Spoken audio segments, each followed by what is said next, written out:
বন্ধুরা আর কোনো টেনশন নেই, ইউটিউবে কিন্তু একটা ধামাকাদার আপডেট চলে এসেছে। এখন আর ভিউজ নিয়ে কোনো টেনশন নেই, ইউটিউবে এই প্রথমবার এত সুন্দর একটা আপডেট চলে আসলো। দেখুন বন্ধুরা, এখনকার দিনে কিন্তু মানুষ লো কোয়ালিটির ভিডিও দেখতে পছন্দ করে না। তো ইউটিউবে এমন একটা আপডেট চলে এসেছে যেই আপডেটটির মাধ্যমে তোমার লো কোয়ালিটির ভিডিও হাই কোয়ালিটি হয়ে যাবে। ওকে, তো ভিডিওটি সম্পূর্ণ দেখার জন্য অনুরোধ জানাচ্ছি। তো আমরা এই আপডেটটি জানার জন্য সম্পূর্ণ ভিডিওটি দেখার অনুরোধ জানাচ্ছি। তো বন্ধুরা, এখানে আমরা ইউটিউবটি ওপেন করে নেব। ওকে, ইউটিউবটি ওপেন করে নেওয়ার পর আমরা নিচের দিকে একটু স্ক্রল করে আসবো। নিচের দিকে একটু স্ক্রল করে আসার পর এখানে দেখেন অনেকগুলো, এখানে দেখেন 4টা শর্ট ভিডিও চলে এসেছে। ঠিক আছে, এখানে দেখেন 4টা শর্ট ভিডিও চলে এসেছে।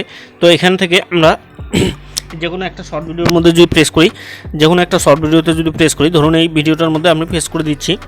ঠিক আছে, এই ভিডিওটার মধ্যে প্রেস করে দেওয়ার পর এখানে দেখেন উপরের দিকে একটা 3 ডট অপশন পেয়ে যাবো। ওকে, ভিডিওটা সম্পূর্ণ দেখার অনুরোধ যাচ্ছি, কারণ এই আপডেটটা কিন্তু একদম গুরুত্বপূর্ণ একটা আপডেট, একদম খুব সুন্দর একটা আপডেট। ওকে, তো এখানে আমরা 3 ডট অপশনে প্রেস করে দেবো। ঠিক আছে, 3 ডট অপশনে প্রেস করে দিলে এখানে দেখেন অনেকগুলো অপশন রয়েছে। এখানে দেখেন অনেকগুলো অপশন রয়েছে।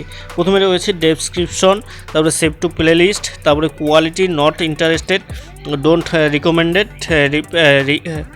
Report and send feedback. Okay, তো এখানে কিন্তু আমাদের এই যে সবগুলোর মধ্যে এই যে কোয়ালিটি এই অপশানটা কিন্তু আগে ছিল না। এখানে কিন্তু কোয়ালিটি অপশানটা আগে ছিল না। ইউটিউব এটা আমাদের জন্য, যারা নতুন কন্টেন্ট ক্রিয়েটর রয়েছেন তাদের জন্য অ্যাড করে দিয়েছে, বা ইউটিউবের কন্টেন্ট ক্রিয়েটরের জন্য অ্যাড করে দিয়েছে। ঠিক আছে, এই কোয়ালিটির মধ্যে আমরা যদি প্রেস করি তাহলে দেখেন এখানে 3টা অপশান পেয়ে যাবো আমরা। ঠিক আছে, এখানে দেখেন 3টা অপশান পেয়ে যাবো, অটো, হাই পিকচার কোয়ালিটি এবং লো পিকচার কোয়ালিটি। ঠিক আছে, তো এখানে যদি আমরা হাই পিকচার কোয়ালিটি করে দিই তাহলে ভিডিওটা কিন্তু ফুল থেকে ফুল এইচডি হয়ে যাবে। ওকে, তো আপডেটটি কেমন লেগেছে অবশ্যই আমাকে কমেন্ট করে জানাবে। আমার তো বেশ ভালোই লেগেছে আপডেটটি। তো তোমাদের কেমন লেগেছে আপডেটটি অবশ্যই কমেন্ট করে জানাবে।